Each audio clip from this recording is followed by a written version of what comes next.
Hello, Peter. Well, yeah, hi Jeff. I really feel privileged and honored to share some ideas on this tape with you.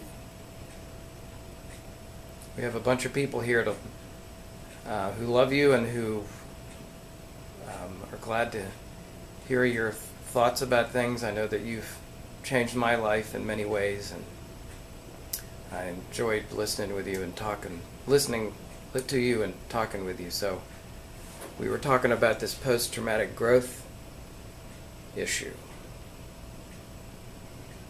Okay, that means after an event, there's a certain reaction. If it's what you call post-traumatic, it means that there's some really heavy things happen afterwards, after the event occurred.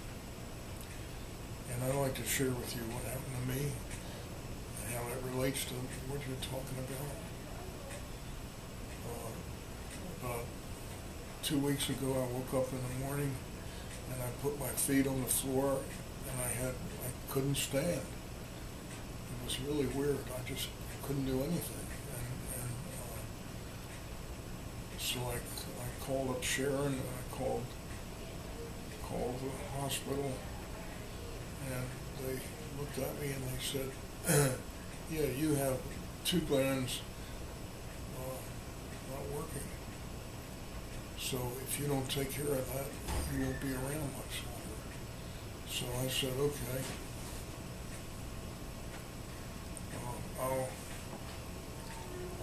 I'll take care of it. So I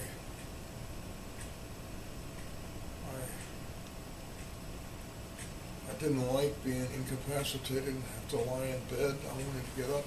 I remember I tried to get up number of times, and the nurse would come in and say, "Get back in your bed," like I was a little boy.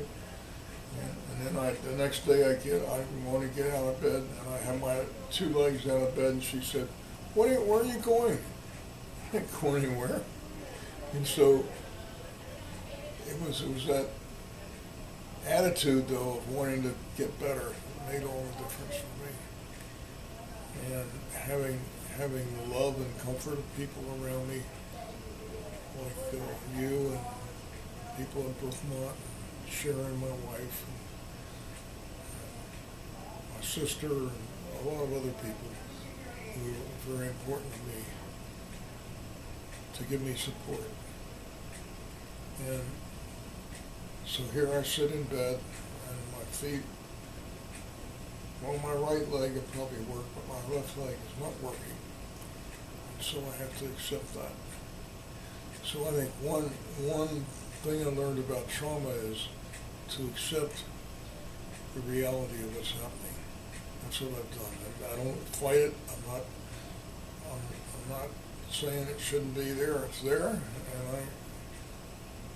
I have to cope with it. And I think one of the real things I'm learning out of this is that I've had other traumatic experiences in life that have been difficult, and I've risen above them, and I can do it here. I think the death of my mother was a traumatic experience for me. The death of a couple other friends that were important to me was a traumatic experience. And I've learned how to cope with that. And here I have this thing come along, and this is a real trauma for me. So probably that's a big thing I'm learning, and I think it's so important. It's not the trauma itself that's debilitating. It's my attitude toward it that makes all the difference. So for me to sit here and relish self-pity and say, "Oh, poor me," and what am I going to do is not productive. So I don't want to get into that, so I just say, well,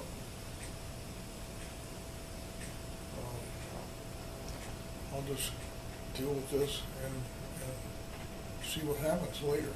And so that's what I'm doing. I'm just accepting this and rising above it best I can. I think one of the worst things I could do would be to fight it and say this and deny it.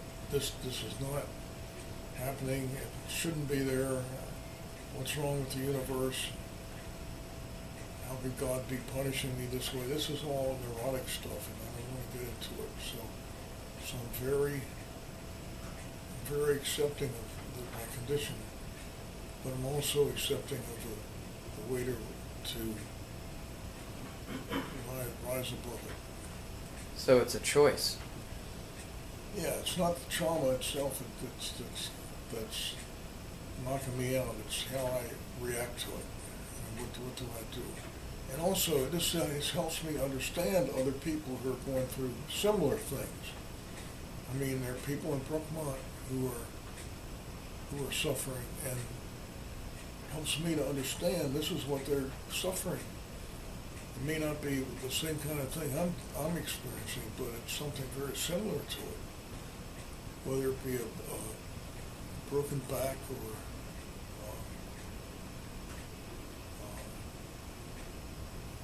some kind of leg injury or whatever it is. Now I know I can say, hey, I've been there, and I'm walking with you, and that's what makes all the difference. I think when this kind of thing comes along, people will say, oh yeah, I've been there, I know what that's like. So that eases the burden a little bit to have people say that. Oh yeah, Peter, I knew about that. I think there's so many people who are suffering in hospitals and rehab centers and all over the place who need that kind of reaction of other people. And I'm so sorry this is happening.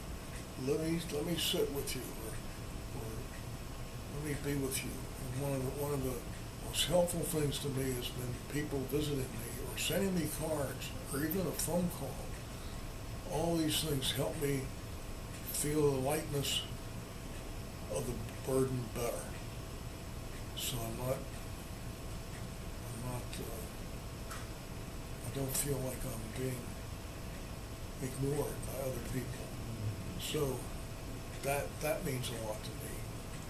So I'm so grateful to people who have been kind to me and good to me and sharing my life and just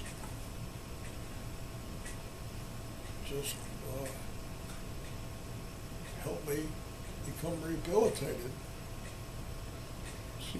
You mentioned before a woman who had lost a child and that she really couldn't ever let it go.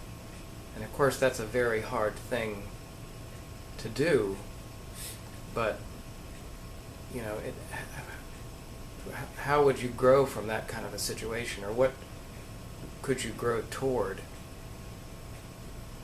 What could you make out of that type of terrible situation? See, if I meet a terrible situation comparable to losing a child, would be you can think of numerous other things that would impact on my life, and how would I respond to that in a way that would help me grow?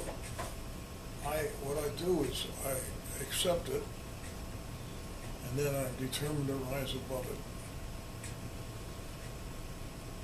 So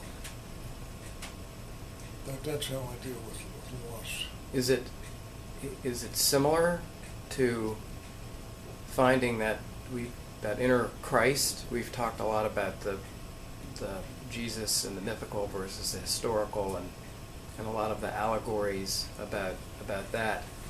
And is reaction to a traumatic event, whatever it might be, little or small, is that a way that can help lead you to learn about or unleash that inner Christ?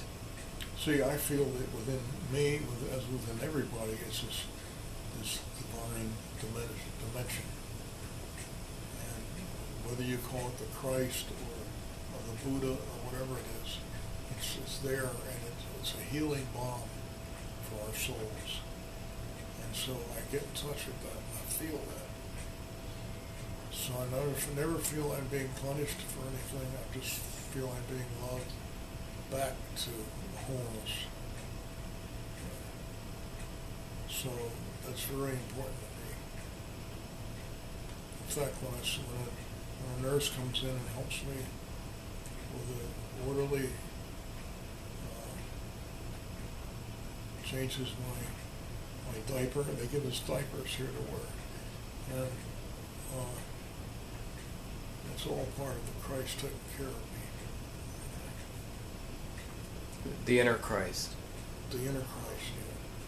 Because of your attitude about it and the way you look at it? Yeah.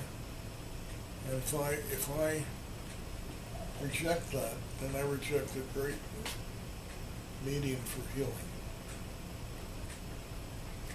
Okay, well, do you have anything else you want to say? We'll wrap up here, and we're going to continue with our little service, and everybody in Brookmont wants to send you their love, and it's been great being able to share a little bit of you with them. So is there anything else you'd like to add? Yeah, please tell them I love them and I miss them. And I feel like they're part of me. And it's so good to share with you. You know, and another thing, these experiences I'm having here help me identify with the people in Brooklyn much more. So I can feel when they're in trauma, they have hard times in life. I can feel an identity with them much more keenly because I'm going through it now. So we're kind of all in it together, I guess. Yeah, we're all sharing. We're all part of the same pot, so to speak. Okay, well, thanks very much, Peter.